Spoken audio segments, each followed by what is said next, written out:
CreepyCorner stories. Hey everyone, welcome back to CreepyCorner stories. You know, diving into the dark web is always risky, but sharing these stories with you makes it worth it. I'm curious, where are you watching this from right now? Let me know in the comments below. I've noticed that these kinds of stories hit differently depending on where you are. It might even make the experience a little creepier. So, tell me, are you watching from the safety of your home or somewhere less secure? I work as a dark web priest. Vatican hired me to summon a demon. I should have never checked my email that night. If I hadn't, maybe I'd still be a normal person. Maybe I wouldn't wake up in cold sweats, hearing things that aren't there. Maybe I wouldn't have blood on my hands. It started with a simple subject line. We need your services. Urgent. At first, I thought it was spam. I get a lot of weird emails, mostly nonsense. People claiming they're vampires or that they have ghosts in their attics. Comes with the job.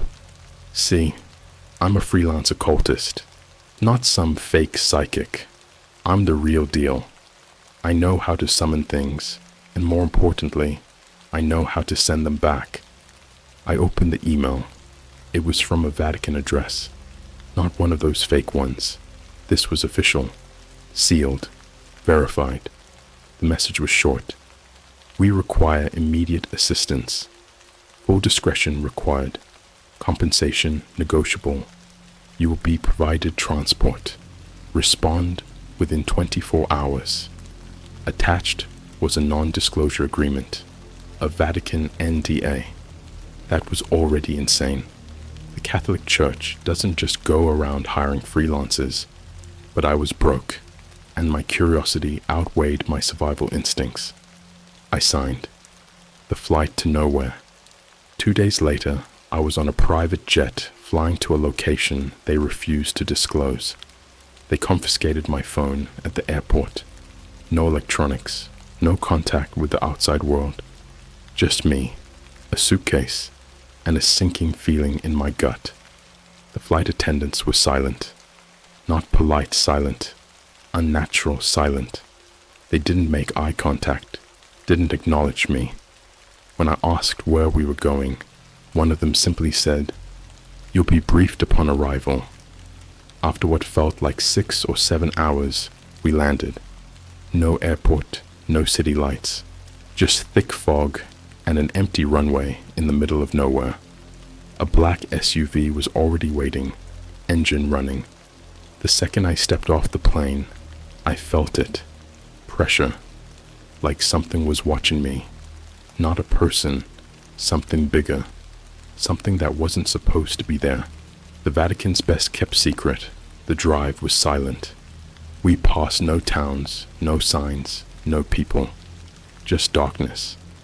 After about an hour, the SUV pulled up to a massive, Gothic-looking structure surrounded by high stone walls. No crosses, no religious symbols. 2 men in black cassocks were waiting for me at the entrance. No smiles, no introductions. One of them simply said, "Follow us."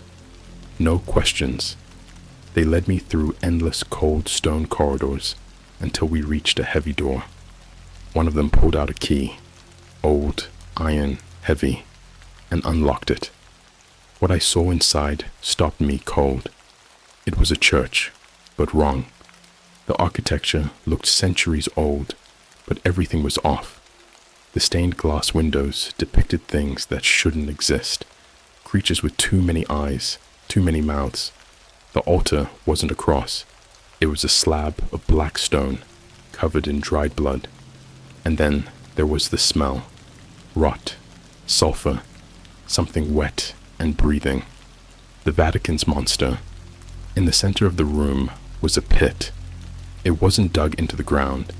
It was part of the stone itself, like something had melted it open. It went down farther than I could see. Just pure darkness. One of the priests spoke, his voice barely above a whisper. We've kept it contained for centuries, but the barrier is weakening. What is it? I asked. He just shook his head. It doesn't have a name, not one we can pronounce.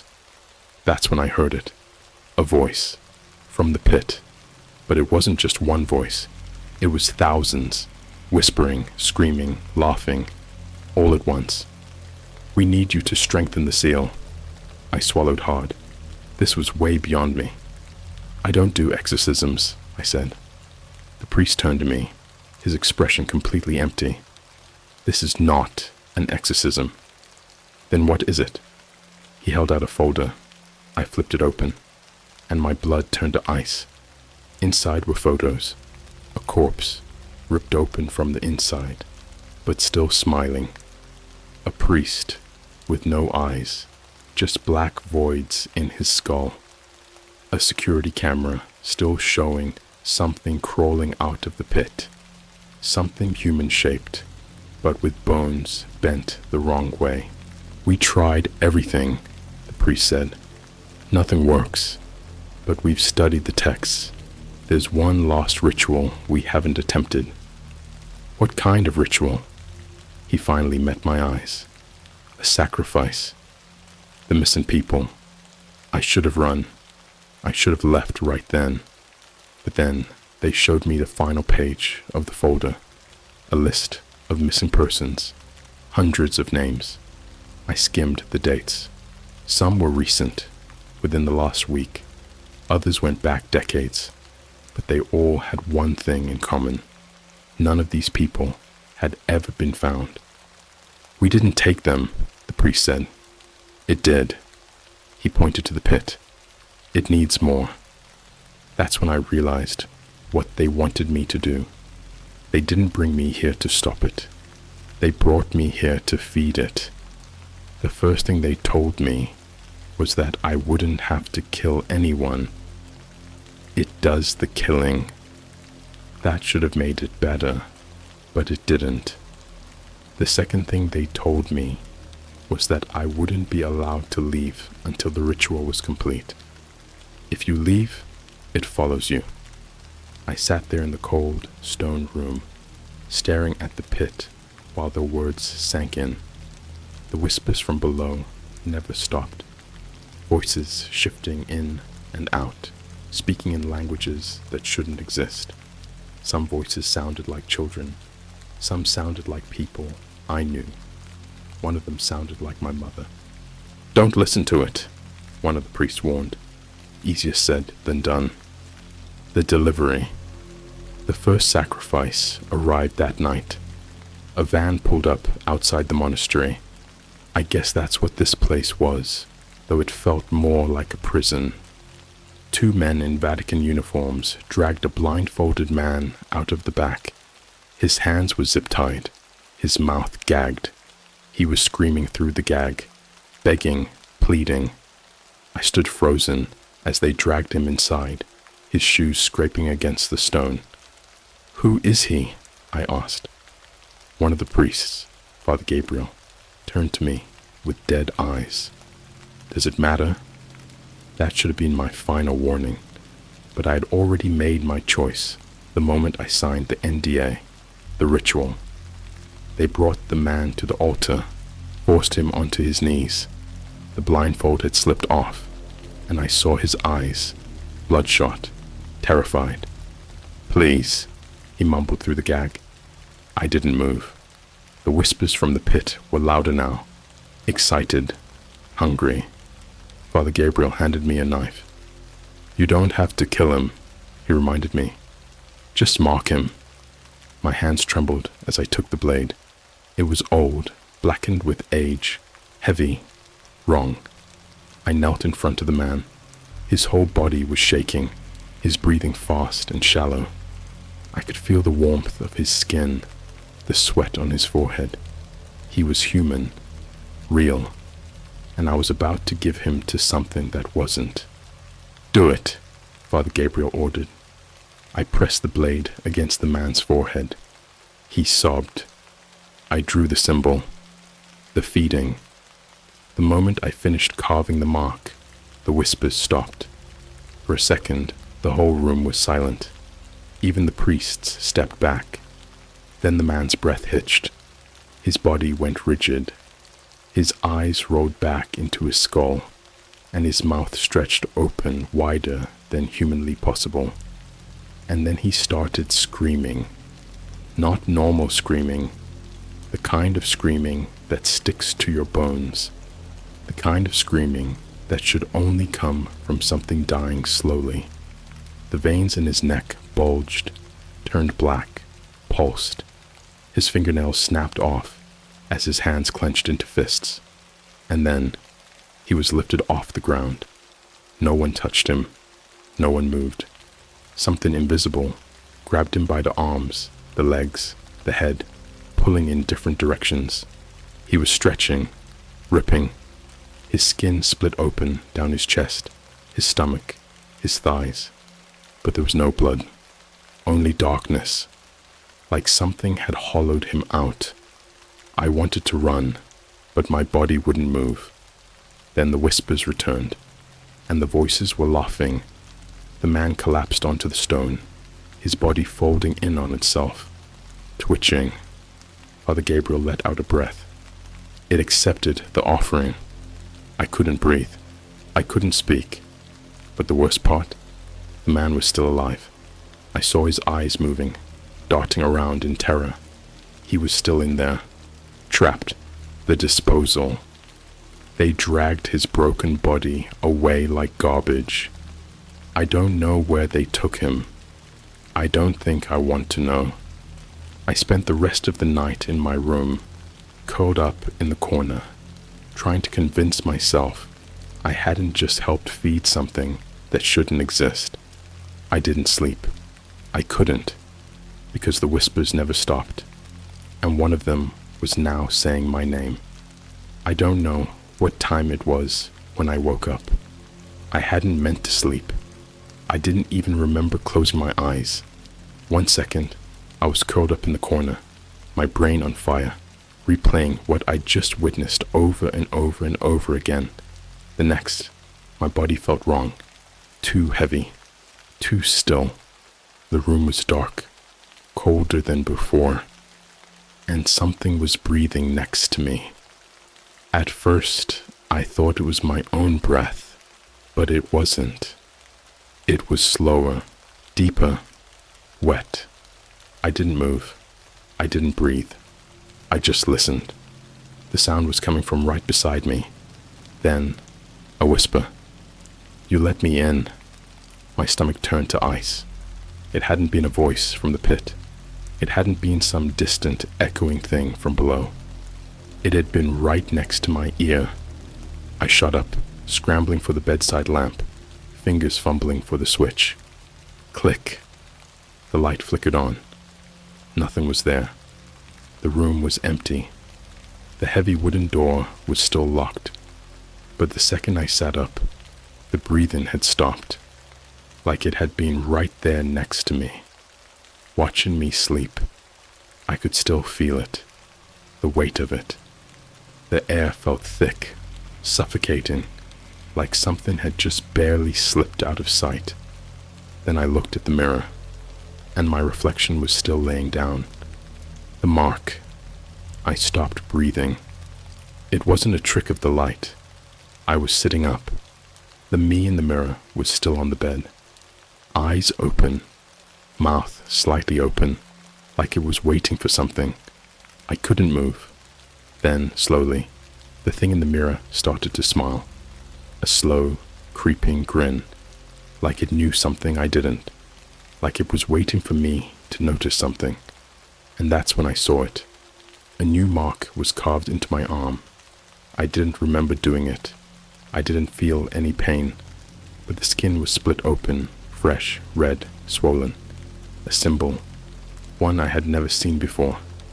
And then, the reflection sat up. I didn't stay to watch what it did next. I ran. The monastery at night. I shouldn't have left my room. The halls were wrong at night. They stretched longer than before. The walls looked soaked in something dark, like the whole building was sweating. And the whispers, they weren't just coming from the pit anymore. They were coming from the walls, the ceiling, the floor. I kept moving, half dazed, my pulse hammering in my skull. I needed to find Father Gabriel. I needed to show him the mark. I turned a corner and walked straight into someone standing there in the dark, the thing in the cassock.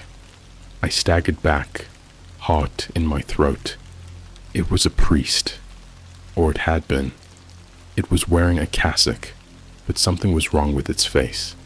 The mouth was stitched shut. Thick black thread crisscrossed over the lips, yanked so tight that the skin had split at the corners. And the eyes weren't eyes. They were just holes. Empty black pits swarming with something that moved. Maggots, number smaller, faster. The thing tilted its head at me. A wet, choking sound came from its sealed mouth. A gurgle. A laugh. I turned and ran. The missing rooms. I don't know how long I ran. The hallways weren't making sense anymore.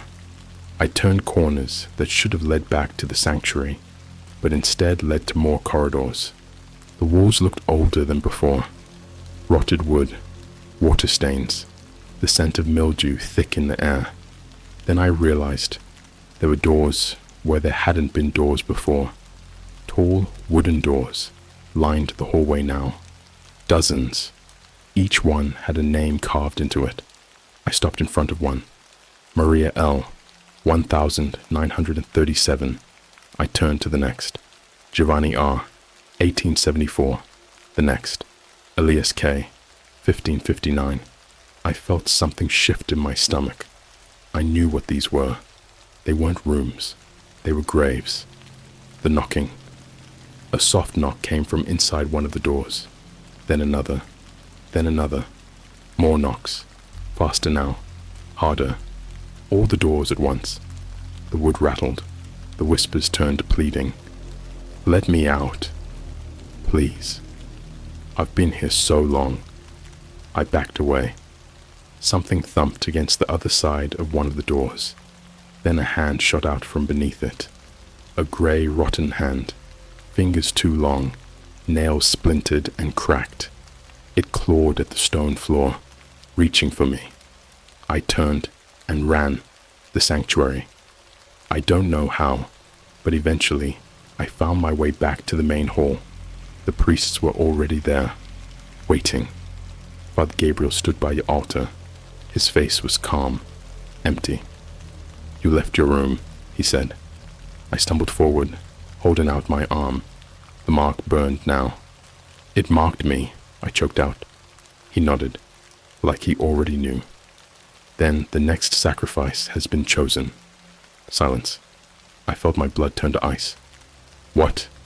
He didn't answer. The other priest stepped forward. I backed away. You knew this would happen, he said. I shook my head. Number? No, I didn't. But deep down, some part of me knew. The pit doesn't just take. It replaces. The last sacrifice was still alive. His body had been twisted, broken, made into something else. And now, it needed a new one. I turned to run, but the last thing I heard before they grabbed me was laughter. Not from the priests, not from the whispers in the walls, from the pit. And this time, it sounded just like me. They dragged me through the monastery, like I was already dead. I kicked. I fought. I screamed. The stone floor scraped against my skin as they pulled me down the corridor, back toward the sanctuary, back toward the pit. The priest didn't say a word. No prayers, no last rites, because I wasn't being executed. I was being given. My fate had already been decided the second I took the job. The pit had chosen me, and no one escapes what the pit wants. The last offering. The air changed when we entered the sanctuary. It was thicker, electric. The voices from below were laughing, not just whispers anymore. Something was moving down there. Something huge. Something that had been waiting for me since the moment I arrived. The priests dragged me to the altar and forced me onto my knees. Father Gabriel stepped forward, holding the same knife I had used on the last sacrifice. The same blackened, rusted blade. The same tool that had carved the mark into a man who should have died, but didn't. "It will be painless," he said. "Liar." I tried to run. Hands grabbed my arms, my legs, my shoulders, and then I felt it, something pulling me from inside. A cold, twisting hand wrapped around my insides, curling its fingers around my ribs, my spine, my skull. My body locked up. I couldn't breathe. I felt myself slipping, like my body and mind were being pulled apart. The whispers turned to screams, not my screams, screams from below. And then, something answered. The pit opens. A howl ripped through the monastery. The air shook. The walls cracked. The pit widened. The stone floor split apart beneath us, revealing more of the abyss below. And something was climbing out. I couldn't see it. Not fully. I saw glimpses. Teeth. Flesh. Something long and pale and wet, slithering up the sides of the pit like a spider. The priests started chanting. I don't know what language it was. I don't think it was human. The thing in the pit mimicked them. It laughed in their voices. It cried in their voices. And then it spoke in mine. "Let me wear you." Something ripped through my chest. I collapsed forward onto the stone. Not from pain, from emptiness, from something being taken. I gasped for air. I couldn't feel myself. My fingers twitched, but they weren't my fingers anymore. My lungs filled, but I wasn't the one breathing. Something else was inside of me. Something old, something hungry. And it was smiling, I see, everything. I don't know how long I was gone. Minutes, hours, centuries. But when I opened my eyes, I wasn't on the floor anymore. I was standing. The priests were kneeling before me. Their eyes were gone. Not ripped out, not hollowed. Just gone. Like they had never existed. Like the thing inside me had taken them. My hands were covered in black veins. I could feel something moving beneath my skin. Something alive. Something growing. I looked toward the pit. It was silent now. Empty. Because I had taken it with me. I could see through it. Through everything. I saw the sacrifices. All of them. The ones I had helped mark. The ones before me.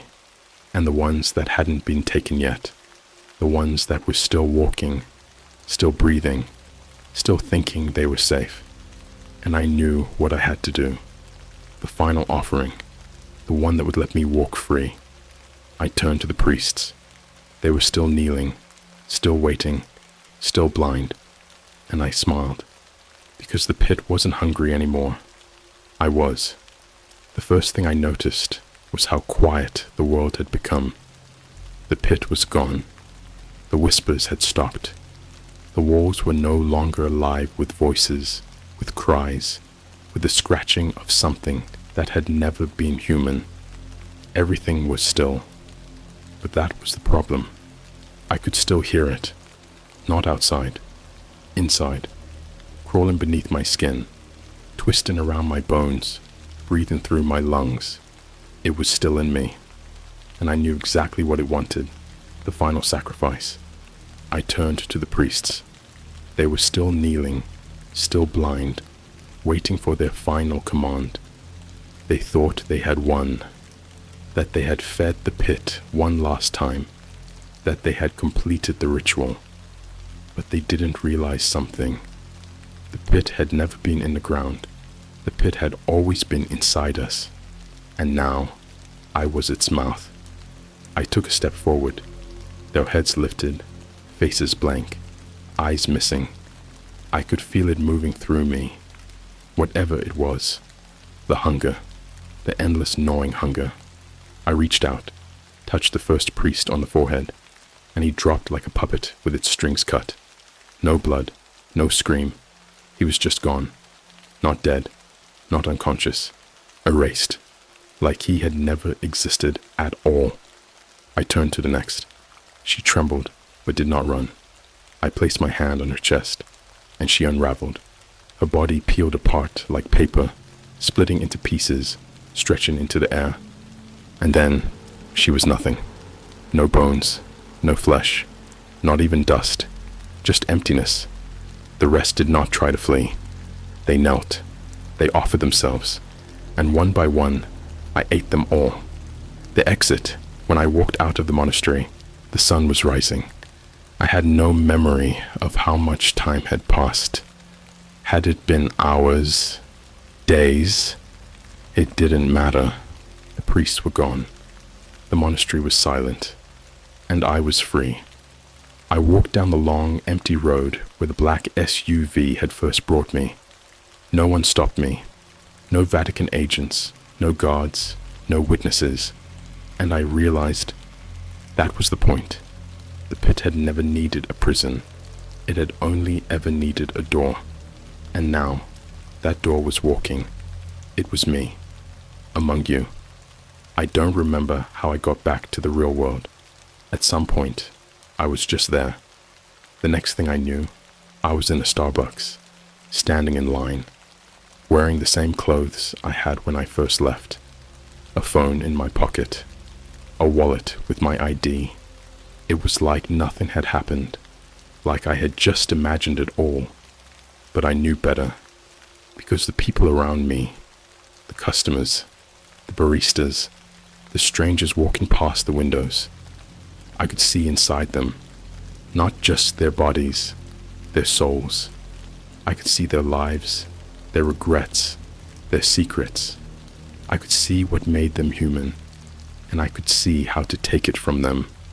The hunger was still there, growing, sharpening. The pit had not been full. It would never be full, and neither would I. The first meal.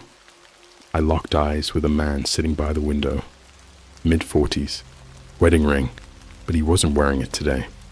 His phone was open to an Instagram profile that wasn't his wife's. His face was tired, guilty. I smiled. He smiled back. He thought it was an invitation, and I suppose, in a way it was. I walked over, sat across from him. We made small talk. He was a businessman, a father, a liar. And then I reached out, brushed my fingers against his wrist. For a second, his eyes widened. And then he was gone. No one noticed. Not the baristas, not the customers, not the woman sitting beside us, sipping her overpriced latte. To the rest of the world, he had never existed. Just another empty seat, another space where a person used to be. And I felt nothing. No guilt, no remorse, just hunger. The beginning. I don't know how many I've taken since then. A few hundred. It doesn't matter. The world is full of people who will never be missed. People who slip through the cracks and are forgotten. And when I take them, it's as if they had never been there at all. No names, no bodies, no proof. They simply vanish. And the pit inside me grows. And I know one day it will open fully. And when it does, you won't even notice. Because by the time you do, it will be too late. I'll already be right beside you, waiting, hungry. And when I touch you, you will never have existed at all.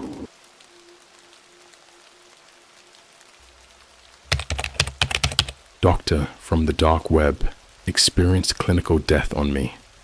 I saw heaven for 7 minutes. After what I saw, I would rather go to hell. There are things you can see in life that will change you forever. Sometimes it's something beautiful. A moment that makes you believe in humanity, in love, in kindness.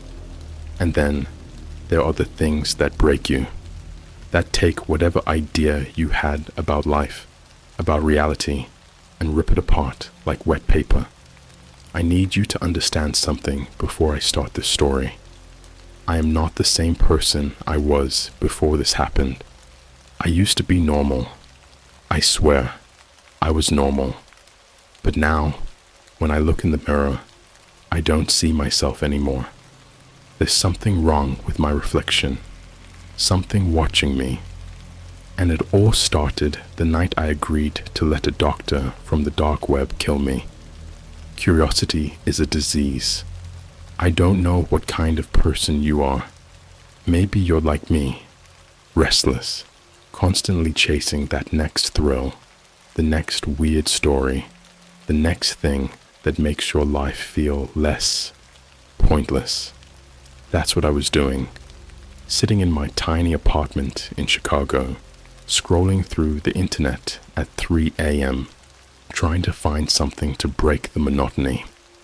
I wasn't looking for anything specific, just hopping between YouTube, Reddit, TikTok, anywhere that would take me somewhere new. You know those deep dive videos about weird government experiments, unexplained disappearances, cursed places you should never visit. I ate that shit up, but I'd seen it all, at least I thought I had, until I saw a comment on an old, deleted 4chan thread. Just one line. Some people pay to see heaven before they die. Some people get paid to see it and come back. Look up Doctors Without Limits. I copied the phrase and pasted it into Google. Nothing. Tried Reddit, Twitter, even YouTube. Still nothing. Then I went deeper. I pulled up Tor, the browser you use to access the deep web. I wasn't a hacker or anything, but I knew my way around. I'd been down the rabbit hole before, seen the usual dark web horror stories, hitmen, human experiments, organ trafficking, all the shit you hope isn't real. Most of it is fake, just shock value. But sometimes, if you dig deep enough, you find something real. And that night, I did. Doctors Without Limits. The website was bare bones. No graphics, no fancy design. Just a black background with plain white text. At the top, bold letters. Doctors Without Limits. Experiments for the future. No introduction. No explanation. Just a list of procedures, each with a price next to it. Sensory deprivation study, $3,000. Pain threshold test, $5,000. Organ removal, survival guaranteed, $15,000. And then, at the bottom, clinical death experiment, $10,000. Experience the afterlife for 7 minutes. Full medical supervision, 100% revival guarantee. I clicked on it. The page was simple, just a description of what they offered. We believe science must push past traditional ethical boundaries to uncover the truth about life after death.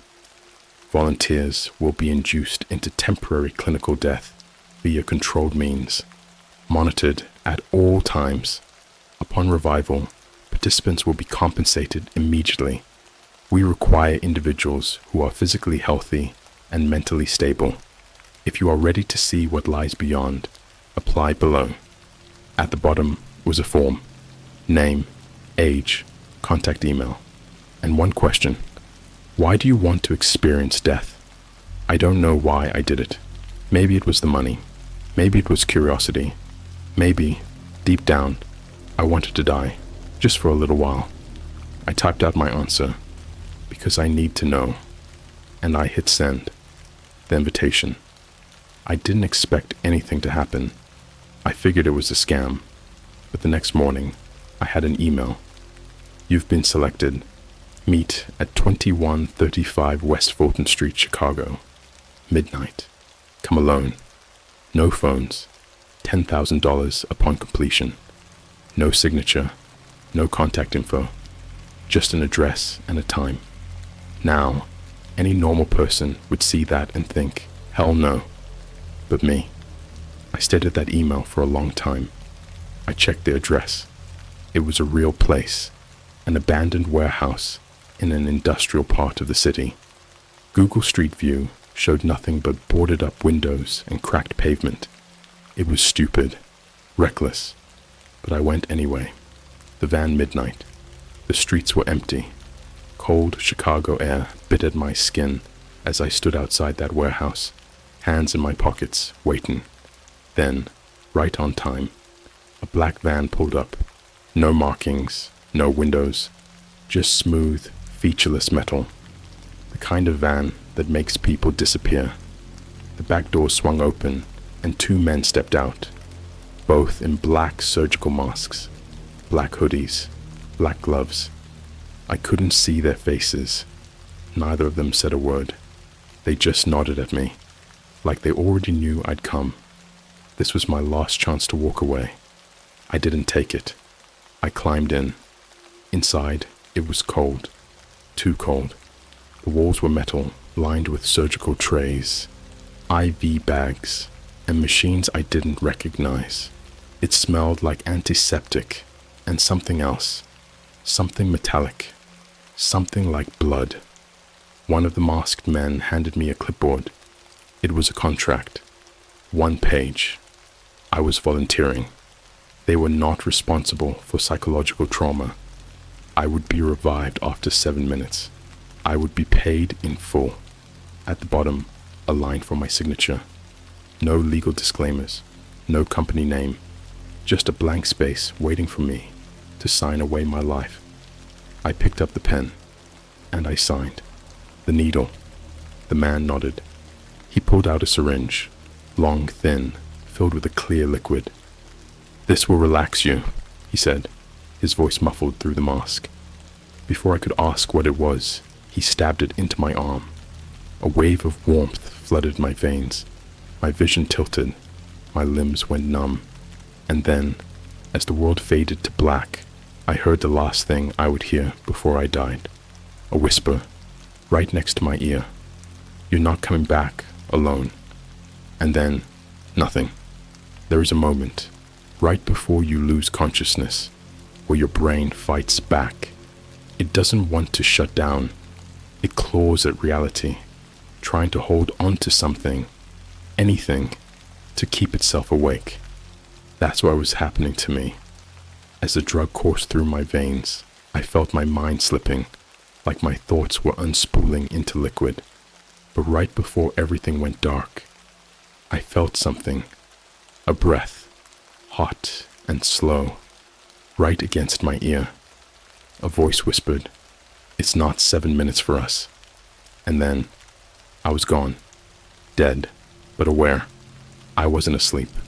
I wasn't unconscious. I was somewhere else. I couldn't see, couldn't move, couldn't breathe, but I was aware. My body was dead, but my mind was trapped inside it, screaming into an empty void. I don't know how long I was like that. It could have been seconds. It could have been days. Time didn't exist in that nothingness. Then, I felt hands. Not human hands. Too many fingers. Too many joints. Too many points of pressure gripping me, pulling me deeper into the dark. Something was peeling me apart. I felt my skin stretching, my bones separating, my muscles unraveling, like someone was unwinding me thread by thread. And then I heard them. The voices. They weren't speaking a language I knew. They weren't even talking. It was more like their words were being injected directly into my brain. "We see you. We know what you are. You are not meant to be here." Something laughed, and suddenly I could see the things in the light. I wasn't in the void anymore. I was in a place that looked like heaven, but it wasn't. The sky was a golden white, shifting and moving like liquid sunlight. The air was thick, heavy, pressing down on me like I was underwater. But the worst part? The people. Hundreds of them. Thousands. standing completely still, watching me. Their faces were wrong. Their features were smudged, like an oil painting that had been wiped away. Their mouths opened and closed, but no sound came out.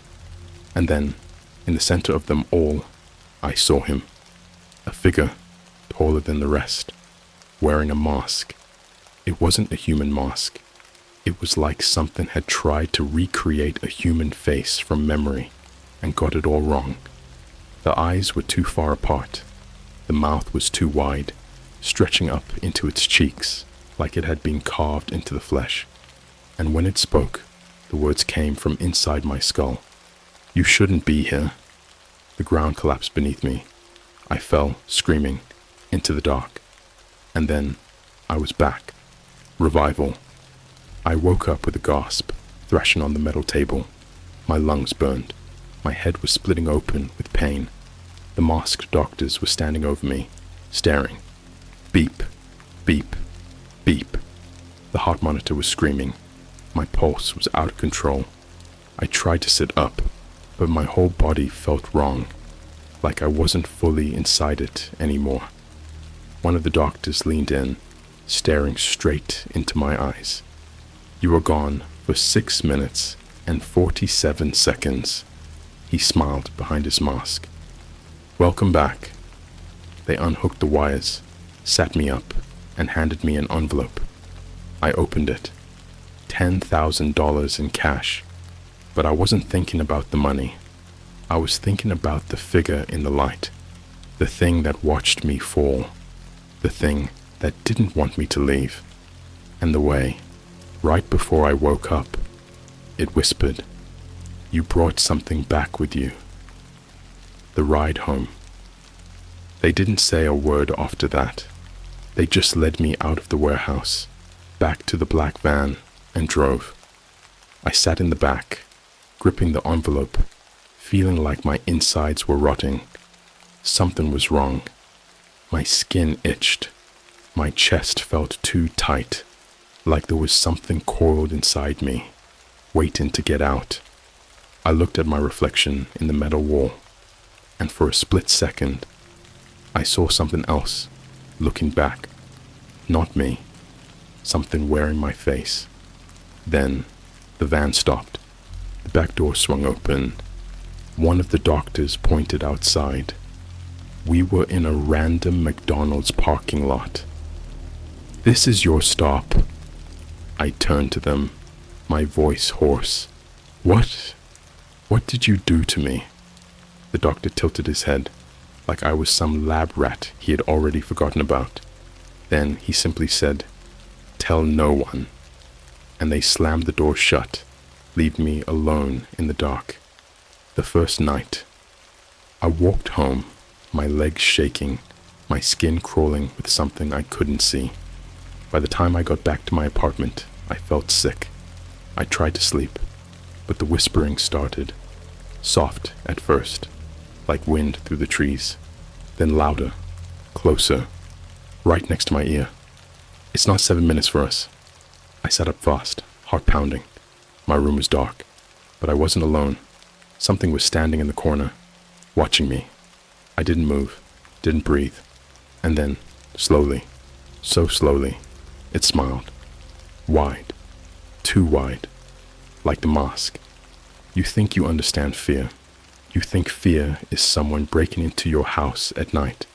You think fear is standing on the edge of a skyscraper and looking down. You think fear is the moment before a car crash, when your body tenses and you know there's nothing you can do to stop it. That's not fear. Real fear is knowing something is in the room with you, but not being able to see it. Real fear is feeling something brush against your skin, something that shouldn't be there. Real fear is coming back from the dead and realizing you didn't come back alone. And that's exactly what happened to me. The thing in the corner. I don't know how long I sat there, staring at the thing in the corner of my room. It was tall, at least 7 feet. Its head was tilted at an unnatural angle, like its neck was broken. Its eyes, if you could even call them that, were just holes, black and gaping, like they had been poked into its skull. And then there was the mouth. That awful, awful mouth. It stretched too wide, a jagged slit that curled up at the ends like it was permanently grinning. But it wasn't smiling.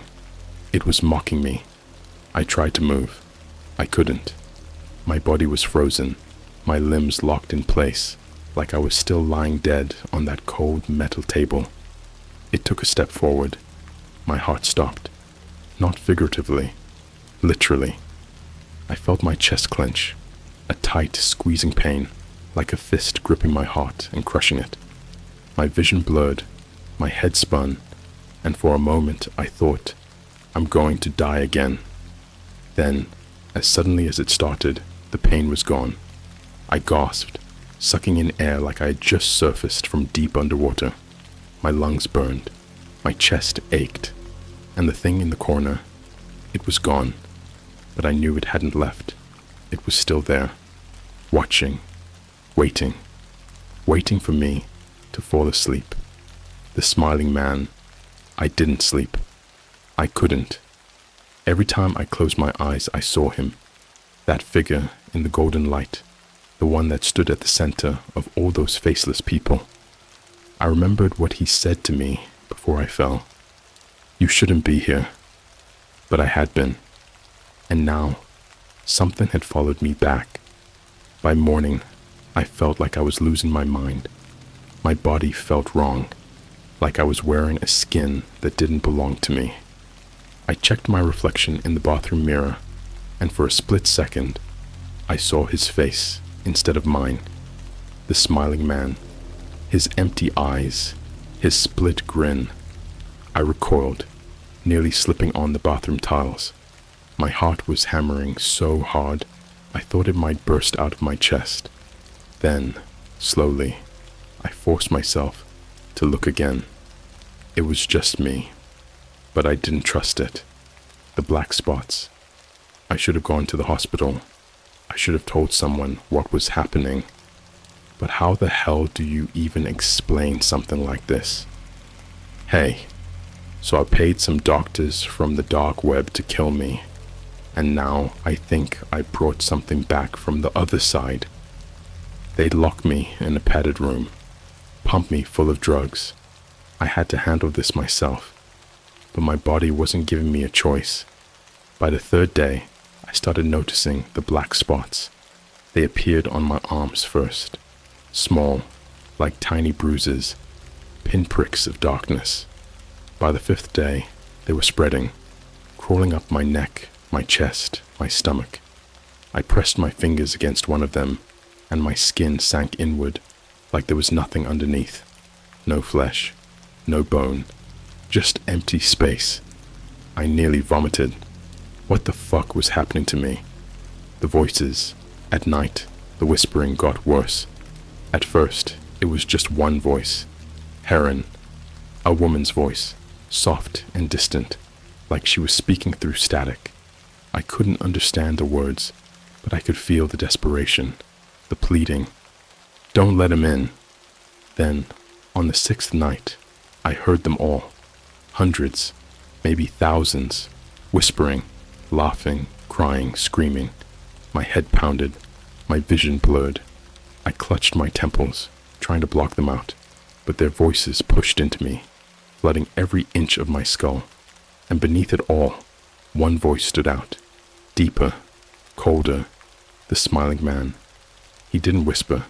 He spoke, clearly, slowly, like he had all the time in the world. You left the door open, and then knock, knock, 2 sharp knocks, right against my bedroom door. The door, I didn't move. I couldn't. The air was thick, pressing down on my chest, like drowning in cement.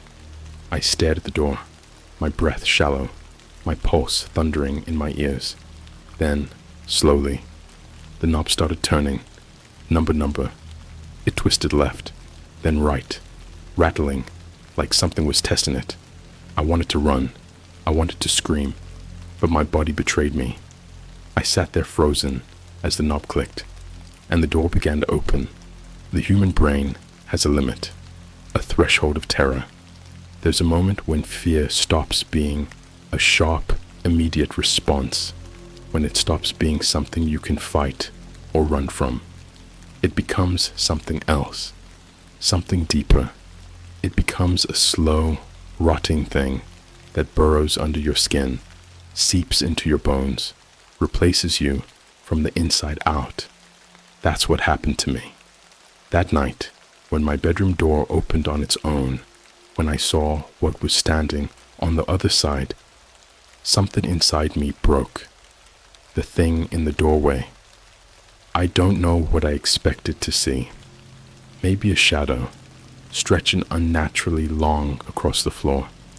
Maybe a figure, hunched and waiting, just out of reach of the dim light spilling from my bedside lamp. But what I saw, it was worse. It wasn't standing in the hallway. It was crawling. Its body was twisted, its limbs bent the wrong way, like a human puppet with its strings tangled. The way it moved was all wrong, jerky, unnatural, like a broken spider dragging itself toward me. And the worst part? It had my face, or at least something that resembled my face. The skin was too pale, almost gray, stretched tight over sharp, angular bones. Its mouth was too wide, grinning, always grinning, and its eyes were empty. Not just black, not just dark, hollow, like there was nothing inside that skull, nothing human. It stopped just at the threshold of my room, its hands planted flat against the floor, its head tilting too far to the side, like it was studying me. And then it whispered, not out loud, inside my head, "Let me in." The freezing cold. I couldn't move. Every nerve in my body was screaming at me to run, to fight, to do something, but I couldn't. It was like the air in the room had turned into thick, frozen cement, pressing down on me, seeping into my bones. I could see my breath, even though my heater was on full blast. The temperature had dropped instantly, like the room itself was rejecting something that shouldn't be there. And that's when I realized it hadn't stepped inside yet. It was waiting. It needed permission. "Let me in." The whisper was softer this time, more gentle, like it was patient, like it had all the time in the world. And God help me. For a second, I almost answered, the reflection that lied. I don't know how long I sat there staring at it. Minutes, hours. Time had stopped making sense. I only snapped out of it when my phone, the phone I had left on my bedside table, lit up with a notification. It was my front door camera. Someone had pressed the buzzer to my apartment. I tore my eyes away from the thing in the doorway and grabbed my phone with numb fingers. My hands were shaking as I opened the app. The video feed loaded, and I almost threw up, because standing outside my apartment door was me, or at least something that looked like me. Same clothes, same hair, same face, but its eyes were black. No whites, no pupils, just holes. And then it did something that made my blood turn to ice. It looked straight into the camera. It wasn't supposed to be able to do that. It was supposed to be looking down at the buzzer, but it wasn't. It was staring directly into the lens, at me. And then it smiled. Not like a normal smile, a wide, unnatural, ear-to-ear grin, like its mouth was splitting open. And then the screen glitched, the app crashed, and in the silence that followed, I realized something horrible. I had two choices: open the front door and let whatever that thing was inside my apartment, answer the thing in the doorway, and let it inside my room. Either way, I was fucked. The smiling man returns. A sound broke the silence. A deep, slow, clicking noise. like someone was cracking their knuckles. I turned back to the thing in the doorway. It was closer now. Its hands were stretching into my room, fingers digging into the floor, nails splitting and breaking from the pressure. It was still smiling. And then, behind it, I saw something else. Another figure, taller, darker, watching. I knew who it was before it even stepped forward. The smiling man. The thing that had been waiting for me in that golden place. The thing that had let me leave. Or at least, that's what I thought. Because as it emerged from the shadows behind the crawling thing, as it loomed over me, its face hidden beneath that grotesque mask, I understood. I had never actually left. I was still there. And this was just them letting themselves in. The last knock, knock, knock. The sound came from my front door again, louder this time, more demanding. It was impatient now. The thing in the doorway let out a long, rattling breath, like laughter, and then I heard it. A voice behind me. Number, not behind me, inside me. Open the door. I opened my mouth to scream, and then everything went black. There is a terror that lives inside you after you've seen the other side. It's not something you can shake. It's not a nightmare you wake up from, sweating and gasping, only to convince yourself that it was all just a dream. Number, this kind of terror, it follows you. It settles inside your bones, inside your breath, inside the spaces between your heartbeats. And no matter where you go, no matter how bright the lights are, no matter how loud the world gets, you always feel like something is right behind you, just out of sight, waiting. And I know this because after I woke up from the darkness, after my mind clawed its way back to reality, I realized something. I wasn't alone anymore. Something had followed me back. Something had taken my place, and I was no longer in control. The first thing I saw, the blackness peeled away slowly, like layers of burnt skin being ripped from my mind. And then, pain. So much fucking pain. It wasn't the kind of pain you can push through. It wasn't the kind of pain that made sense. It was wrong. Like something was rewiring my nerves, replacing my flesh with something else. Something that shouldn't exist. I opened my eyes, and the first thing I saw was myself, standing at the foot of my bed, smiling. The other me. It wasn't a reflection. It wasn't a hallucination. It was me. But it wasn't. Because the thing standing there, it was smiling too much. Its grin was stretched too wide, the corners of its mouth curling up its cheeks, cutting into the skin like an open wound. Its eyes were black, not just the pupils, the entire eye. Two bottomless pits, like the space beyond the stars. And as I lay there, frozen in my bed, every nerve in my body screaming, it spoke, not with my voice, with his voice, the smiling man. You let me in, the flesh that wasn't mine. I tried to move. I couldn't. I tried to scream. Nothing came out. Then I felt it. The skin on my arms wasn't mine anymore. It was tight, stretched like old leather, the texture wrong, like it had been placed over something else. Something bigger, something that was still moving underneath. I looked down at my hands. The fingers were too long. The knuckles were sharper, the nails darker, like they were growing into claws. I wasn't in my body anymore. Or rather, it wasn't just my body anymore. It was ours. The hunger. The first thing I felt was hunger. Not the kind that gnaws at your stomach. Not the kind that makes you crave food. This hunger was deeper. It started in my bones, radiating outward twisting through my veins like something was crawling inside them, something alive. I felt my teeth ache, felt my jaw shift, like my body was preparing itself for something it wasn't built to do. I wanted to tear something open. I wanted to sink my teeth into something warm. I wanted to feed. I think I started laughing, or maybe he did. By then, I couldn't tell the difference. The smiling man speaks, the other. Me stepped closer, slow, controlled, the way a predator moves when it knows it's already won. I tried to fight it, tried to push him out, tried to take my body back, but he just shook his head, like a father scolding a child.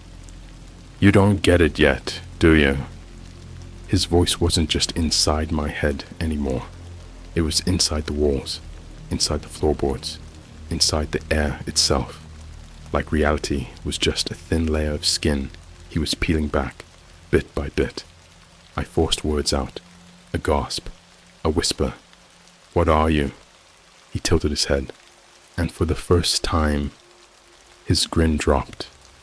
Only for a second. Only long enough for me to see what was underneath the mask. And that was when I knew I had never been talking to a man at all. The thing behind the smile. There was something else under the skin, something shifting, something old. I saw teeth, rows and rows of teeth, spiraling inward, endless, like the inside of a shark's mouth. I saw hands, not two, not four, too many, growing out of each other, writhing and clawing at the edges of the human shape it had squeezed itself into. And the worst part, I saw my own face inside of it, trapped, screaming, trying to get out. The smiling man looked at me, and in a voice that wasn't a voice at all, he said, "You were never supposed to leave." The last thing I remember. I don't remember what happened next. I remember my body splitting open. I remember something crawling out of my own skin. I remember my mouth stretching into a grin I couldn't control. And then I woke up. The end. That isn't an end. I was standing in my bathroom. The mirror was fogged up, my body covered in sweat. My fingers were coated in something dark and wet. For a second, I thought it was blood, but when I lifted my hand to my face, I realized it was something else, something black, something that moved on its own, something that was still inside me. And then I saw it, my reflection, and for just a moment, it didn't move when I did. It just stood there, grinning, and then it whispered, 7 minutes for you, but forever for us. And the lights went out. Final thoughts. I don't know how much time has passed. I don't know if I'm awake or dreaming. I don't know if I'm still me. But I do know one thing. The door is still open, and whatever I brought back, it's still hungry.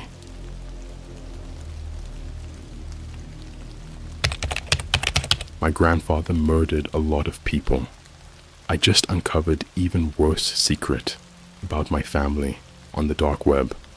Okay, so before I even start, let me just say, this is not one of those fake horror stories where someone goes on the dark web and finds a red room in 5 minutes. I'm not here to spout some made-up nonsense about assassins tracking my IP or ghostly figures appearing in my webcam reflection. This is real, and honestly, I wish it was fake. I guess I should start with my grandfather. I never really knew the guy. He died before I was born, but I'd heard enough about him to feel like I did. My dad didn't talk about him much, except in vague, hushed conversations with my mom late at night when they thought I was asleep. But my uncle? Oh, he had stories. He was a monster, Uncle Rick told me once, when I was about 13. We were sitting on the back porch at a family cookout, the smell of burnt hot dogs, and lighter fluid in the air. Not in a metaphorical way, kid. I mean a literal monster. That man murdered people. I laughed because I thought he was messing with me. But the look in his eyes, dead serious. "Rick," my dad snapped, overhearing us. "Enough." Uncle Rick raised his hands. "Just saying. Someone in the family should know the truth." No one ever brought it up again. I didn't think much about it until years later. Until last month, actually. The basement door. I was home for the summer, staying at my parents' house in Pennsylvania. They live in this old, creaky house just outside of Pittsburgh, the kind with slanted floors and wood paneling that hasn't been updated since the 70s. It's got history, the kind you feel in your bones. One night, around 2 a.m., I was in the kitchen grabbing a snack when I noticed something weird. The basement door was open. Now, that might not sound like a big deal, but let me explain. No one went down there. Ever. Not my parents, not my sister, not even our dog, who whined every time he got near it. The basement was just off limits. Growing up, I always assumed it was because it was old and damp, maybe full of mold. But standing there, staring down the pitch black stairs, I realized something. I had never actually seen the basement. Not once. And now the door was open. Something about it freaked me out. I don't know why, but my stomach dropped. It was like my body knew something I didn't.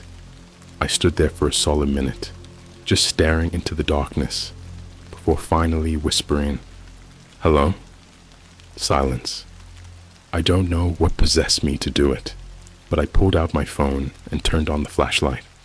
Slowly, I stepped forward, shining the light down the stairs. They were wooden, old, covered in dust. I took another step, then another. At the bottom, there was a concrete floor. Shelves lined the walls, filled with what looked like rusted tools, old boxes, and, wait. In the far corner, almost hidden behind some shelves, there was a door, a metal one.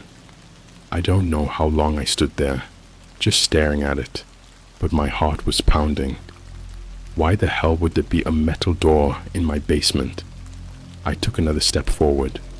My hand reached out, trembling, and just as I touched the handle, thump. I nearly jumped out of my skin. It came from behind the door. A slow, deliberate thud, like something waiting. I bolted, ran up the stairs so fast, I almost tripped, slammed the basement door shut, and locked it. I didn't sleep that night.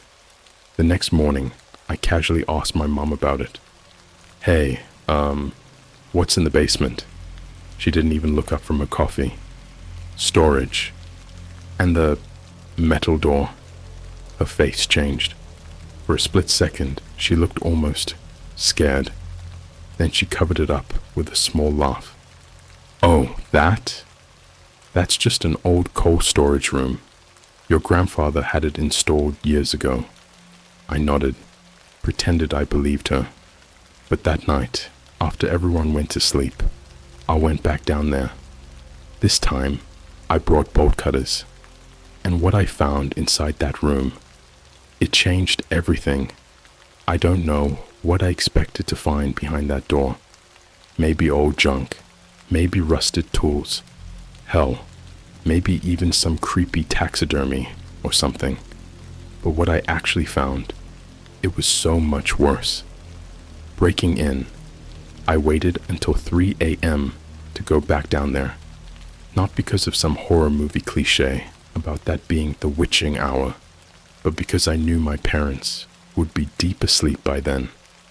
The bolt cutters were cold and heavy in my hands as I stood in front of that metal door, heart pounding so hard I could hear it in my ears. I hesitated for a second, staring at the rusted lock.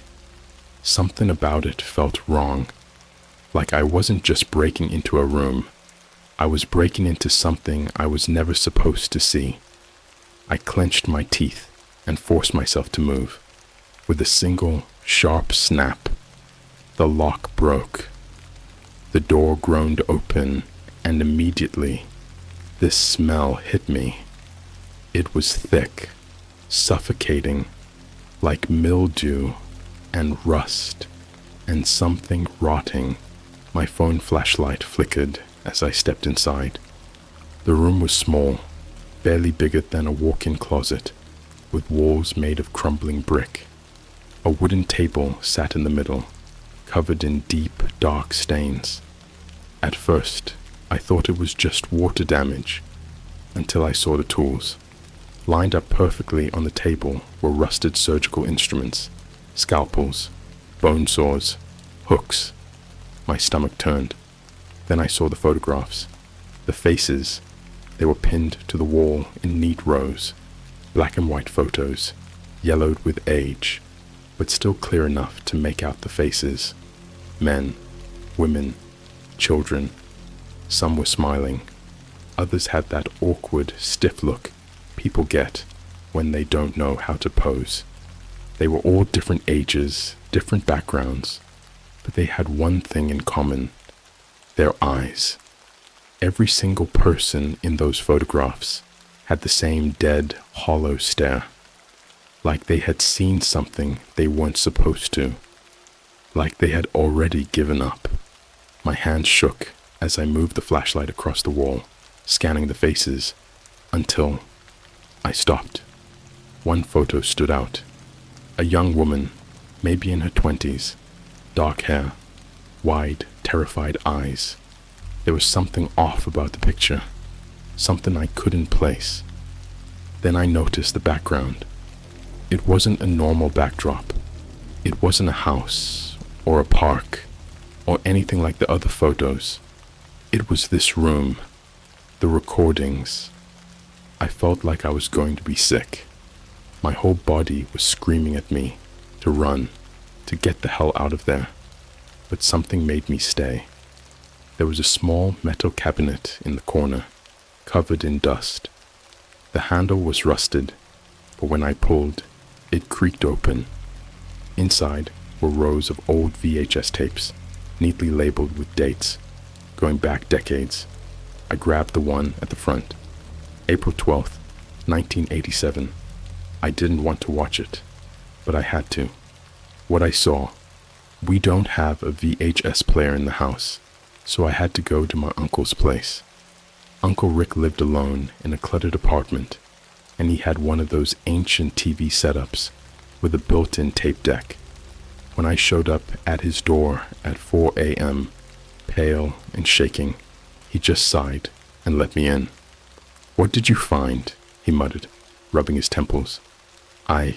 Just watch." I pushed the tape in. The screen flickered to life, showing that room. The same metal door, the same wooden table. But this time, there was a person in it. The woman from the photograph. She was alive. The experiment. She was strapped to the table, eyes darting around, panicked. Her mouth was moving like she was screaming, but there was no sound. I thought the tape might be broken, until the camera shifted, and I saw him, my grandfather. He looked younger, sharper, but there was no mistaking that face. He stood over the woman, holding something shiny, a scalpel, a knife. I couldn't tell. Then he spoke, and this time, the sound worked. "This one is different," he muttered. "She lasted longer than the others." Uncle Rick went pale. "Turn it off," he whispered. I didn't. I couldn't. My grandfather leaned over the woman, dragging the knife slowly down her arm. Blood welled up along the cut, but she didn't move, didn't even flinch. She just stared, not at him, not at the camera, at us, like she could see through the screen, like she knew we were watching. Then she started laughing, a sick, wheezing giggle that built and built until she was screaming with laughter. Then the tape cut to black. The truth Uncle Rick stood up so fast, the chair nearly toppled over. He yanked the tape out of the player and hurled it across the room. "Where the hell did you find that?" he snapped. I told him everything. The basement, the photos, the tapes. By the time I finished, he looked like he was going to be sick. "That room," he swallowed. "Your grandfather, he didn't just kill people. He studied them. He was trying to prove something." "Prove what?" Uncle Rick ran a shaking hand through his hair. "That he could make people disappear, not just kill them, erase them." I stared at him, my whole body cold. "What are you talking about?" He looked up at me, and I swear to God, he looked scared. "You ever notice there aren't any records of his victims?" he said. "No missing person reports, no bodies found, nothing." I never thought about it before, but he was right. My grandfather killed dozens of people, maybe more, but there was never any proof, like they never existed, like he took something from them before they died. I thought about that woman on the tape, the way she laughed, the way she looked at me, and for the first time, I wondered, did he erase them, or did he put them somewhere else? I don't think I've slept properly since I watched that tape. Every time I close my eyes, I see her face. That woman strapped to the table, looking directly at me, laughing like she knew something I didn't, like she was still there. And the worst part? I think she is. I know that sounds insane, but after what I found next, I don't even know what's real anymore. The disappearance files. After I left Uncle Rick's apartment, I drove home in complete silence. No music, no podcasts, just the sound of the road and my own thoughts, which felt like they were drilling into my skull. I should have stopped, should have let it go. But instead, I did something even stupider. I went back into the basement. The second I stepped inside, the smell hit me again, thick and suffocating, like something old and rotten had been trapped inside for decades. I shined my phone flashlight around, scanning the room for anything I missed. My eyes landed on the metal cabinet where I found the tapes. But this time, I noticed something else.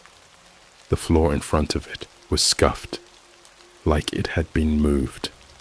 I knelt down and gripped the bottom of the cabinet, my hands slick with sweat. With a deep breath, I pulled. It was heavy as hell, but after a few yanks, it finally screeched forward, and behind it, another door, smaller, almost hidden. I stared at it, my heartbeat hammering in my ears. Then, before I could talk myself out of it, I reached forward and pulled. The door swung open, revealing a tunnel. The walls were dirt, packed tight, like they'd been dug out by hand. It was narrow, just wide enough for a single person to squeeze through. My breath caught in my throat as I aimed my flashlight down the passageway. It just kept going, further than I could see. The tunnel to nowhere. I should have run. I should have slammed the door shut and forgotten about it. Instead, I stepped inside. The tunnel was cold. The air was thick, damp, like I was walking through something that hadn't been touched in decades. The deeper I went, the worse the smell got. Not just old, not just rotten, something dead. I kept moving, my footsteps echoing. The passage twisted and turned, the walls so close I could feel dirt scraping against my arms. My flashlight flickered, and for a second the darkness felt alive. Then, up ahead, a door. Not wood, not metal. Meat. The flesh door. I don't even know how to describe it. It looked like skin. A stretched, pulsing sheet of human flesh, stitched together with thick black thread. And it was breathing. I stood there, frozen, watching the surface rise and fall, like something was alive inside it. My whole body screamed at me to turn around and run, but I didn't. I couldn't, because as I stared at the door, something moved underneath it, something big. I swallowed hard, stepping closer. My fingers shook as I reached out, and the second I touched it, it opened its eyes. The eye that saw everything. Hundreds of eyes, blinking, twitching, shifting under the surface like trapped insects. They were all different colors, different sizes, like they'd been taken from people. My stomach dropped, because I realized what it was. The people in the photographs, the ones in my grandfather's tapes, they never disappeared. He had been collecting them, piece by piece. The whispering room. I don't know how long I stood there, staring at that impossible living door. But then, it moved. It opened. The flesh peeled apart like a mouth, stretching wide to reveal a dark, endless void. And from inside, I heard them. The voices, not screaming, not begging, whispering, software gentle, like they were trying to lure me in. I took a step forward, then another. I couldn't stop myself. The whispers curled around me, digging into my brain, filling it with something cold and wrong. I stepped over the threshold, and the door swallowed me whole. I don't remember stepping through the door. I only remember the feeling, like my body was peeling away, like something was pulling me apart, piece by piece, unraveling my skin, my muscles, my thoughts. I tried to scream, but my voice never left my throat. Then everything stopped, and I was somewhere else. The black room. It was nothing, just darkness. No walls, no ceiling, no floor. Just an endless, suffocating black that swallowed everything. But the worst part, I wasn't alone. They were everywhere. People, or what was left of them. They floated in the air, contorted, stretched, twisted in ways the human body was never meant to be. Faces frozen in silent screams, mouths too wide, eyes too empty. Some were missing pieces, arms, legs, entire sections of their torsos, as if they had been halfway erased, and they were watching me. Their heads twitched, jerked, snapped to face me all at once. Then they spoke, not with voices, not with mouths, with my own thoughts. He's here. Another one. He won't leave. He belongs to the hollow now. My chest tightened. My breath came in ragged, shallow gasps. I tried to move, to run, but my body didn't feel real. That's when I saw him. My grandfather was here. He stood in the center of them, not floating, not twisted like the others, just standing, perfectly still.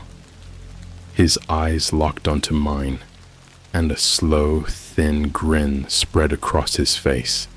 I knew you'd come. His voice wasn't his voice. It was inside me, crawling through my skull, filling my head like thick black tar. You wanted to know the truth, so here it is. I tried to speak, but my lips wouldn't move. My body wasn't mine anymore. He took a step forward. You thought I killed him, didn't you? He chuckled. Number I did something so much worse. He reached out, and suddenly, I felt them. All of them. Hundreds. Thousands. Every single person he had ever taken. Their memories, their pain, their lost, gasping moments before he ripped them from existence. You see, my dear boy, his fingers dug into my skull. I found a way to steal more than just life. I was drowning in them, their terror, their agony, their endless suffering. He had erased them from the world, not killed them, removed them, pulled them out of reality like they were just mistakes. They never left. They never died. They are still here, I screamed. Or at least I tried. But I had no mouth, no body, no self. I was unraveling, breaking apart, my memories slipping away like water through fingers. My name, my face, my thoughts, gone. The last piece of me. Then, a sound. A tiny, faint sound, cutting through the darkness. My phone. My phone. I could hear it buzzing, vibrating in my pocket. A tiny, desperate reminder that I was still real. I forced myself to move, to reach for it.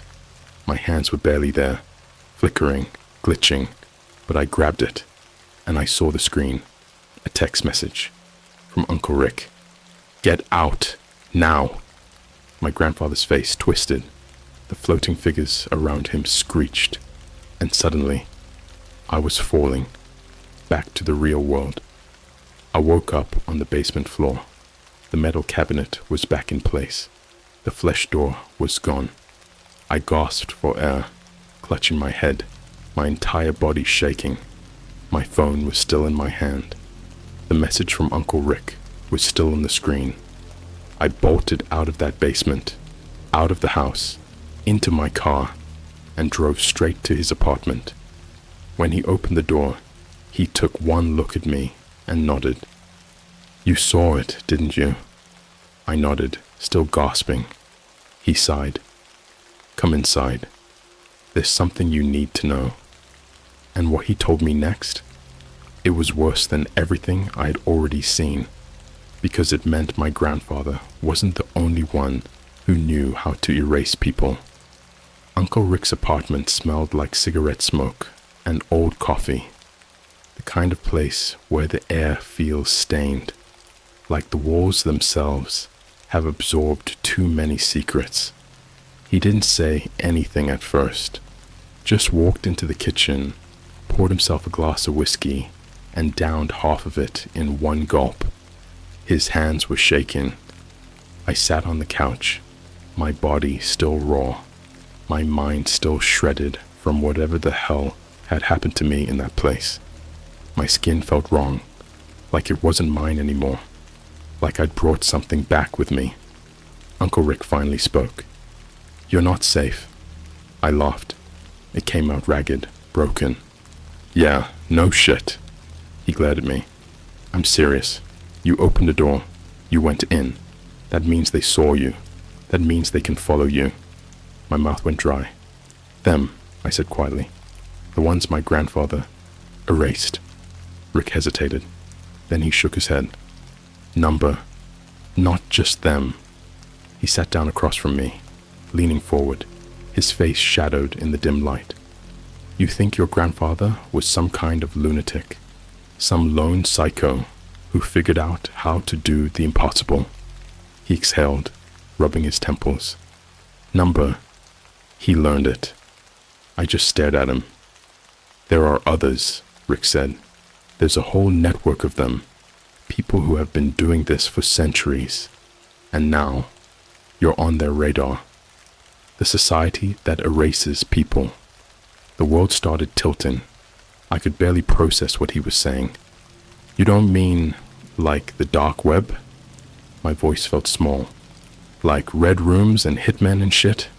Rick barked out a humorless laugh. "Kid, the dark web is child's play compared to this." He pulled out his phone and started typing. Then he turned the screen toward me. It was an image, an old one, black and white, faded. At first, it looked normal. A group of men in suits, standing in a line, staring at the camera. Then I noticed the faces. Something was wrong with them. Their eyes weren't eyes. They were blurry smears, black holes, voids, like someone had taken an eraser and scrubbed them out. At the bottom of the photo, in looping handwriting, were 3 words: "The Hollow Society." I looked at Rick. My throat felt like sandpaper. "What is this?" His expression was dark. "Proof." He scrolled to the next image. Another black and white photo. This time, there was a body, strapped to a table. Arms and legs bent the wrong way, bones half visible through torn skin. But the worst part, the face was missing. Not mutilated, just gone. A smooth, empty expanse of skin where the eyes, nose, and mouth should have been. I pushed the phone away. What the fuck? Rick exhaled, rubbing his face. This is what they do. They don't just kill. They erase. They take people, remove them from existence, and use them for... He trailed off, swallowing hard. For whatever the hell it is they're trying to accomplish. I couldn't breathe. My grandfather was one of them, Rick interrupted. Not just a killer, a collector. They send people like him to do their dirty work, to take the ones they want. I shook my head. But why? Why erase people? Why remove them? Rick's face twisted. I don't know. But something in his voice told me he was lying. The watchers, my hands clenched into fists. Okay, so, what do we do? Rick hesitated. We run. I frowned. Run? They know who you are now. They saw you, which means it's only a matter of time before they come looking. He stood up, pacing the room. We need to leave. Change your name. Disappear. It's the only way. My head was spinning. And what? Just live like ghosts? Rick turned to me, eyes cold. Better a ghost than a hollow. I opened my mouth to argue. Then something knocked. Not at the door. At the window. 3 slow, deliberate taps. Rick's face went pale. Don't. Move. I turned my head just slightly. Just enough to see the window from the corner of my eye. Something was outside. Not a person. Not an animal. Just a shadow. Tall, thin, wrong. It had no face. No features. Just a black void where a person should be. And it was watching us. They're here. Rick grabbed my wrist, his grip iron tight. We need to go. Now. The shadow outside twitched. Then another one appeared. And another. One by one, they lined up outside the window, their faceless heads tilting, waiting. I couldn't breathe. Rick pulled me toward the back door. Out the back. Don't stop running. Don't look back. My heart pounded as I stumbled forward, my body on autopilot. Then, a voice. Not a real voice. Not a sound. Just a whisper, curling through my mind like a snake. We found you. The back door exploded open. The last thing I remember is Rick shoving me forward, screaming. Then, nothing.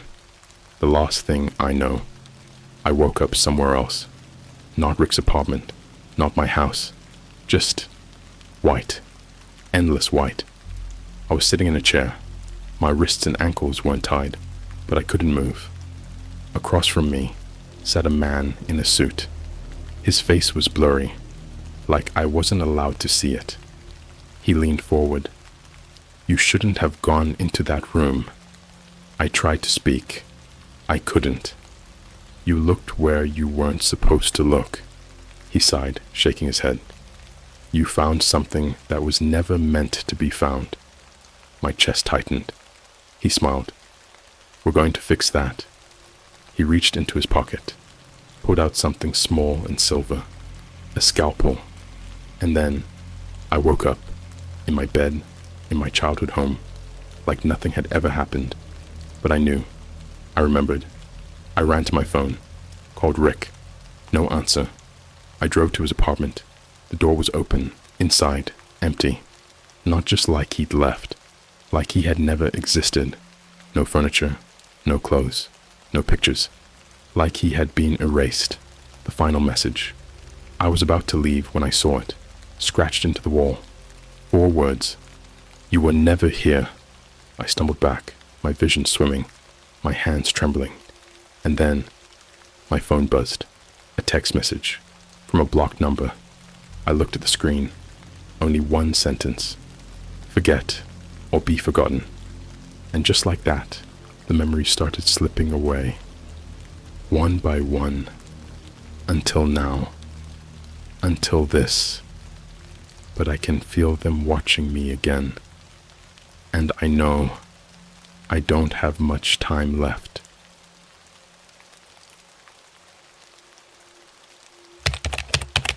My brother always wanted to prove that God doesn't exist.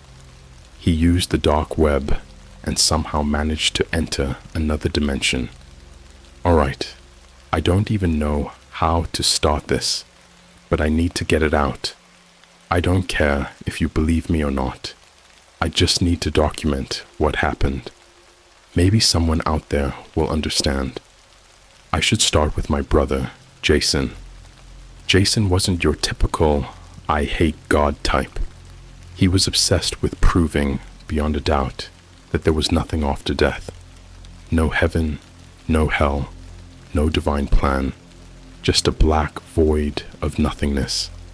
He studied physics, got deep into philosophy, even dabbled in occult stuff, not because he believed in it, but because he wanted to debunk it. His entire existence revolved around proving that nothing existed beyond this life.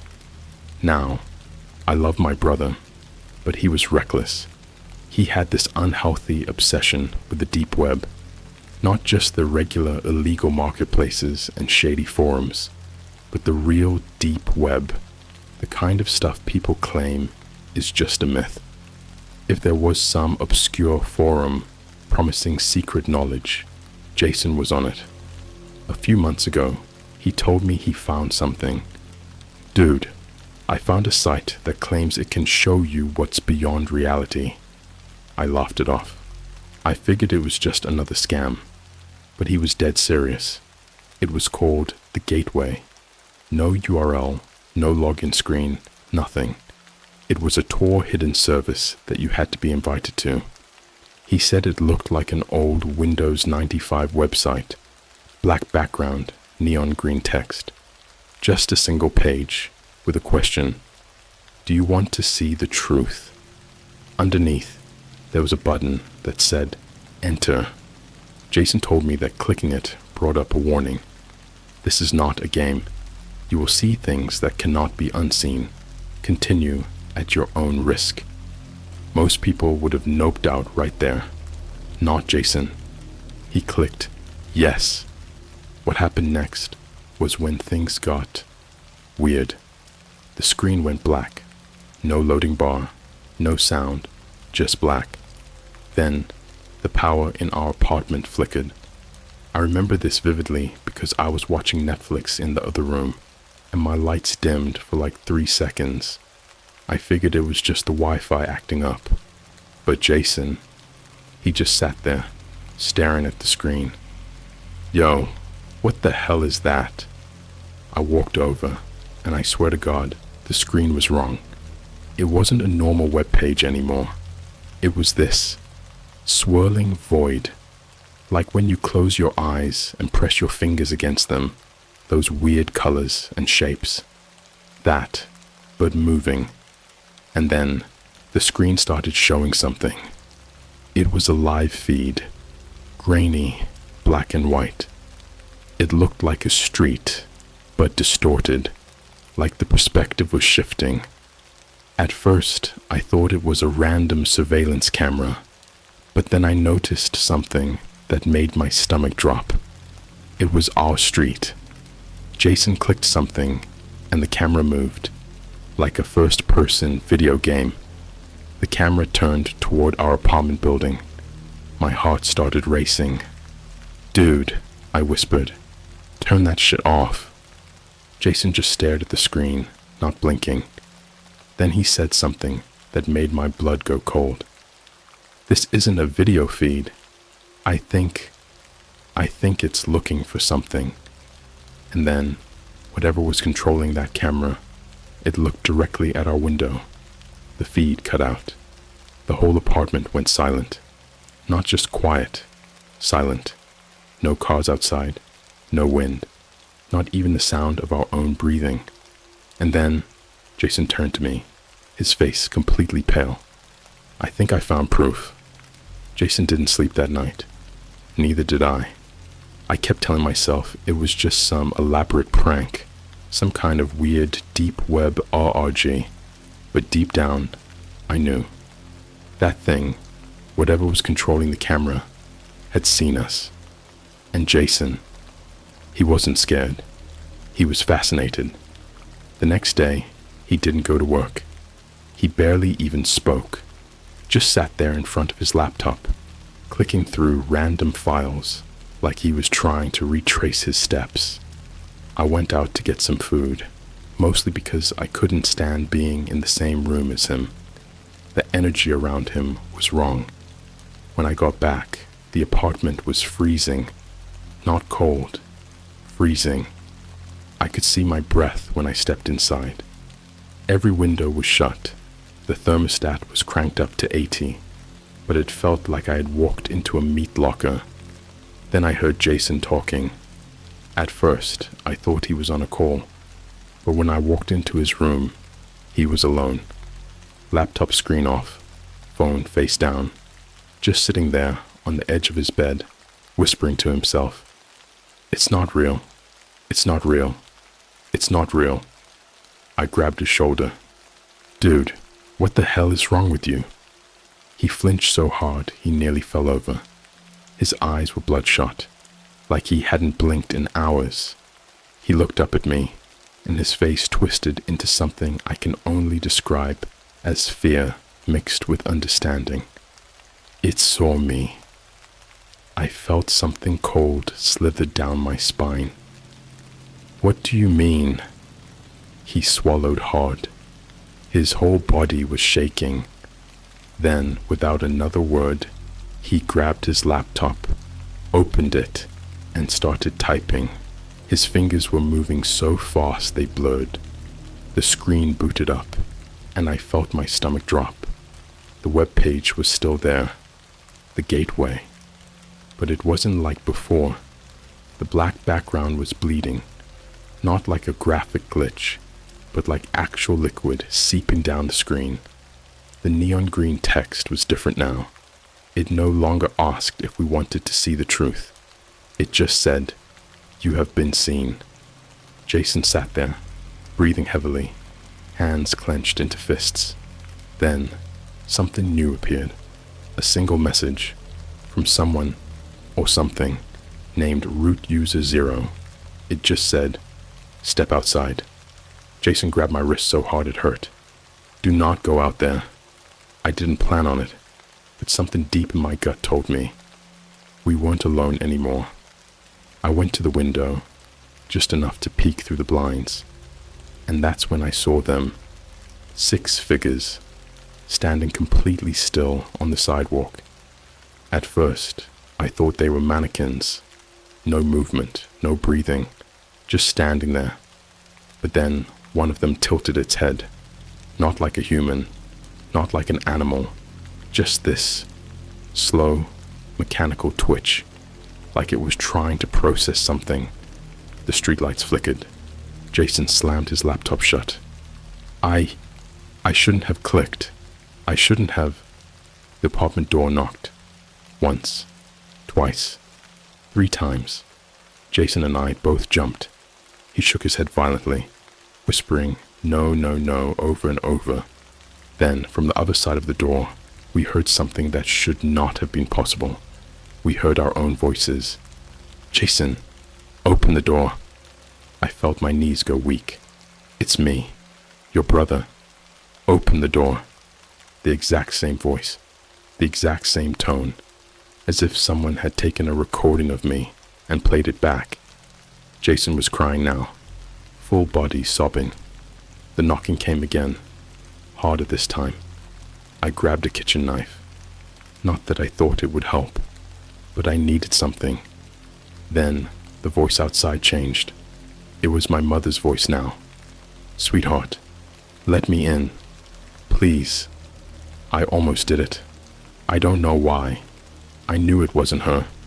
My mom was thousands of miles away, but something about the way she said it. It felt like she was in pain, like she needed me. Jason must have seen my fingers twitch toward the lock because he tackled me away from the door. "It's not her. It's not her." The knocking stopped. For a few seconds, there was only silence. Then, the sound of something scraping against the wood, like nails. Jason covered his ears and screamed. And then, Just as suddenly as it had started, it stopped. I don't know how long we sat there shaking. Eventually Jason managed to grab his laptop and opened it again. The web page was gone. No history, no cache, like it had never existed. But in his downloads folder, there was a new file, an image file. It was a picture of us, taken from outside our window. I don't sleep anymore.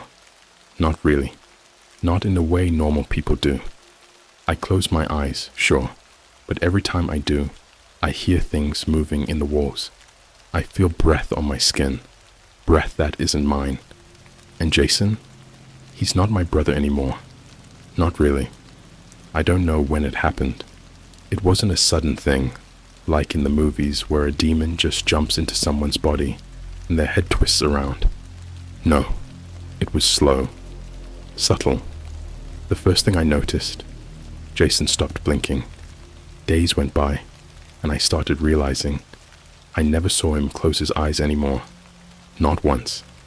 His pupils stayed blown wide, like he had been staring into the sun for too long.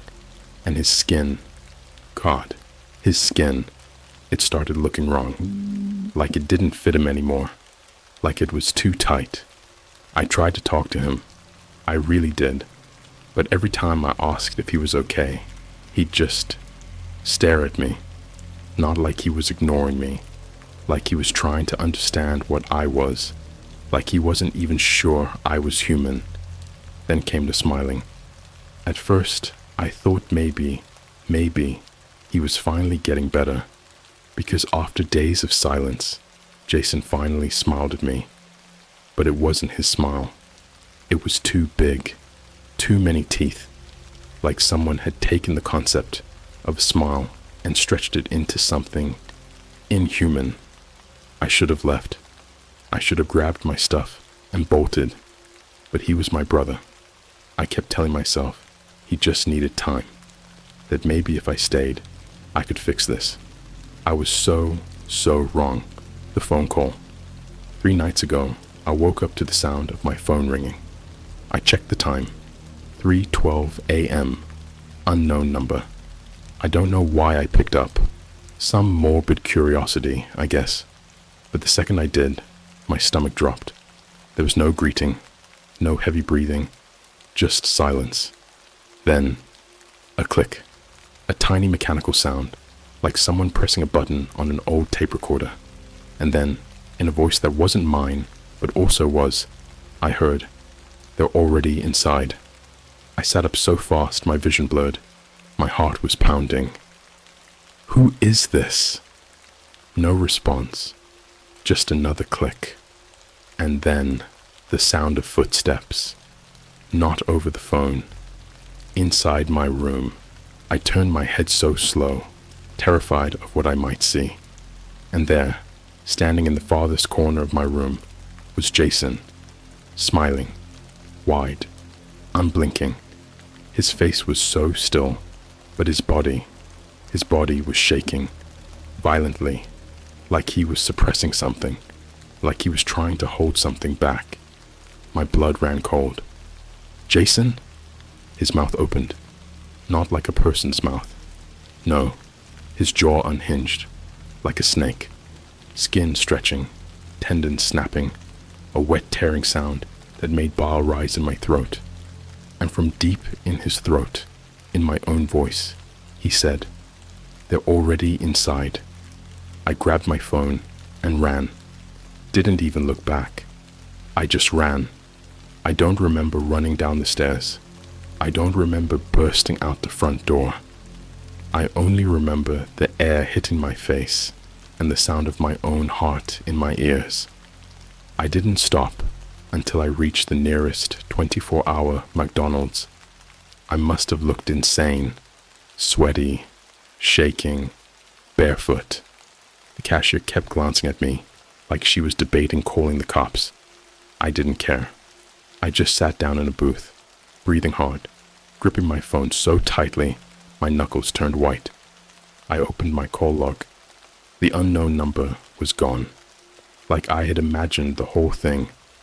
And then, my phone buzzed. A text message From Jason. You left the door unlocked. I nearly threw up, because I knew for a fact that Jason didn't have his phone anymore. I had taken it. I had thrown it away, because 3 days ago, when Jason finally stopped breathing, I buried it with his body. I don't have much time. They'll come in. They've been watching me ever since I ran, ever since I left Jason in that thing's hands. But the worst part, I don't even know if Jason was still Jason when he died. I don't know if I ever really buried my brother. I need to start from the beginning. I need to tell you everything before they get inside. The body in the walls.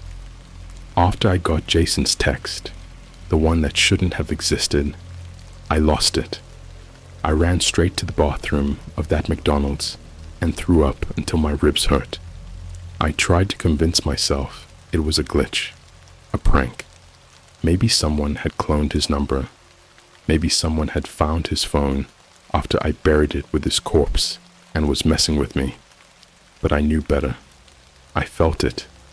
Something knew me. Something had been in my house.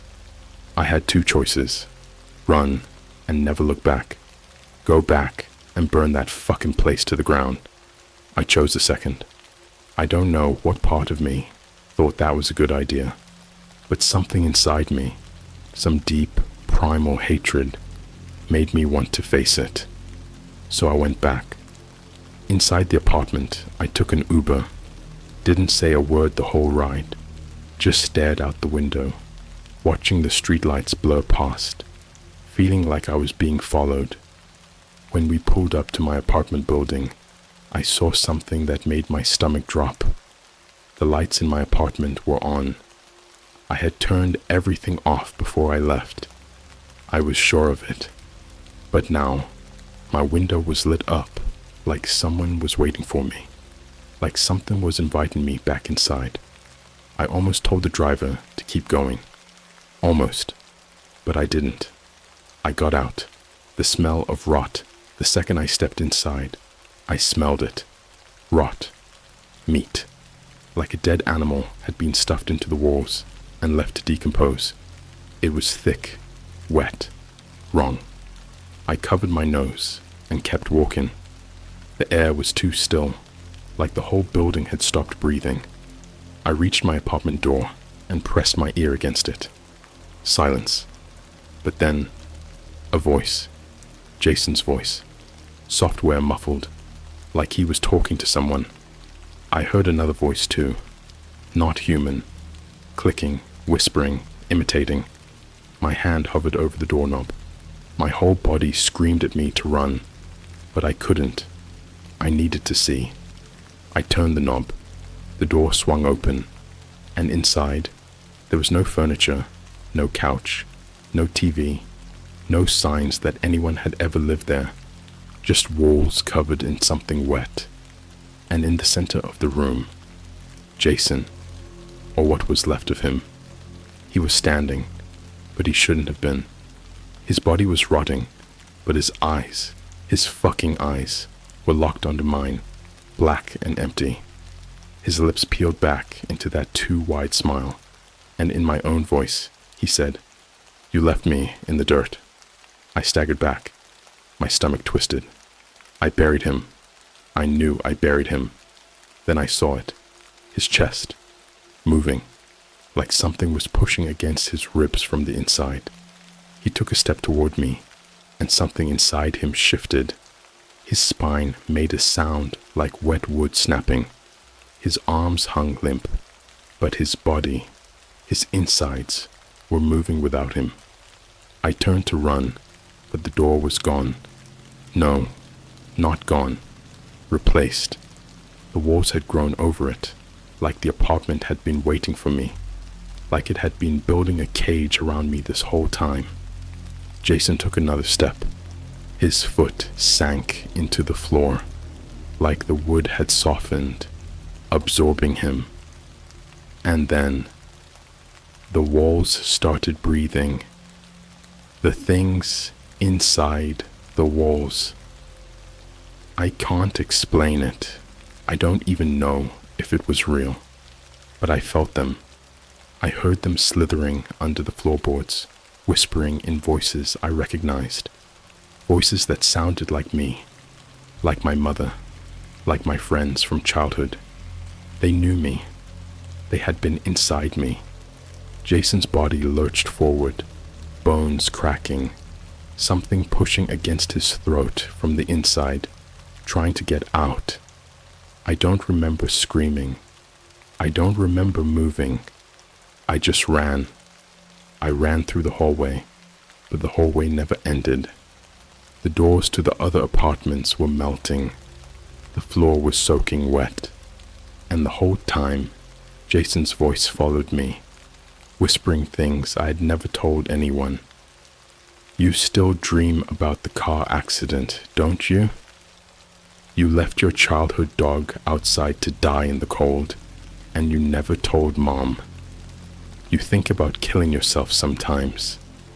I slammed my hands over my ears, but the voices weren't outside me anymore. They were inside. They had always been inside. The thing in Jason's skin. I don't know how I got out. 1 second, I was trapped, running down that endless hallway. The next, I was on the street, gasping for air. The apartment building was normal again. Lights on, doors intact, the smell of rot gone, like nothing had ever happened. But I know it was real, because when I looked down at my hands, they were covered in Jason's blood. And when I turned back toward my window, he was there, standing in the dark, smiling, watching me. I need to get out. I need to leave. But I don't think it matters anymore. Because last night, I woke up and I wasn't in my bed. I was back in that hallway. And this time, Jason wasn't the one following me. I was following myself. I've tried everything to escape this. But I don't think you can escape something that knows you better than you know yourself. I don't think you can outrun something that has always been inside you. I thought leaving the apartment would help. I thought maybe it was that place, that something had infected it. But it wasn't the apartment that was infected. It was me, the first time. It wore my skin. After that night, after seeing Jason standing in my window, I booked a flight out of the state. I didn't pack anything. I didn't even go back inside. I just ran. I got a one-way ticket to New York, thinking maybe being surrounded by people would make me feel safe. That the crowds, the noise, the city lights, that all of it would push the darkness away. But it followed me. It never left me. The first time I saw myself, I was in a Starbucks in Brooklyn. I was standing in line, barely functioning, running on 0 sleep and sheer paranoia. The barista called out an order, and I turned my head just slightly toward the glass window next to me. And in the reflection, I saw myself. Not my reflection. Myself. Standing outside, watching me through the glass. Expressionless. I spun around so fast I knocked into the guy behind me, spilling his coffee all over the floor. I didn't even stop to apologize. I just ran outside. And when I got there, nothing. Just people walking past, living their normal, safe human lives. But I knew what I saw, and I think it knew that I saw it too. Because the next time it happened, it wasn't in a reflection. The thing that took my place. The third night in New York, I got an Airbnb in Queens. It was some tiny apartment, barely big enough for a mattress and a TV. But I didn't care. I just needed a place to hide. That night, I locked the door, triple-checked the windows, slept with the TV on, the lights on, anything to keep me from being alone in the dark. At some point, I drifted off, and when I woke up, I wasn't in bed. I was standing in the corner of the room, staring at myself. My body was still in bed, eyes closed, breathing slow. but I was outside of it, standing there, looking down at myself, like a person examining a corpse. I tried to move. I couldn't. I tried to scream. Nothing came out. And then it opened its eyes, the me in the bed. But they weren't my eyes. They were black, wide, wrong. And then it smiled. Too many teeth, too much mouth. And in my own voice, it whispered, "I don't need you anymore." I slammed back into my body so hard, I woke up gasping, gagging, choking on my own breath. I scrambled up, my skin burning like I'd been electrocuted, like something had peeled me apart and stitched me back together.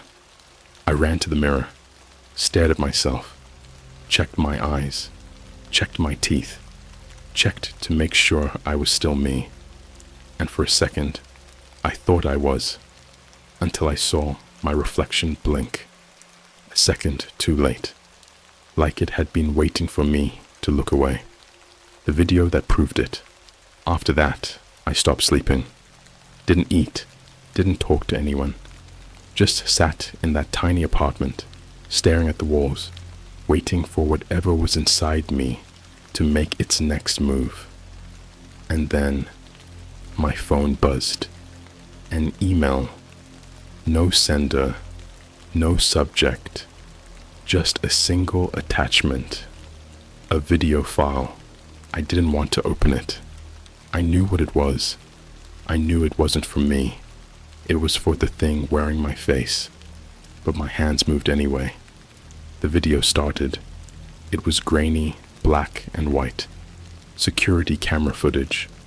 It took me a second to process what I was seeing. A hotel hallway, dimly lit, empty. Then, a man walked into frame. His back was to the camera, but I recognized him instantly.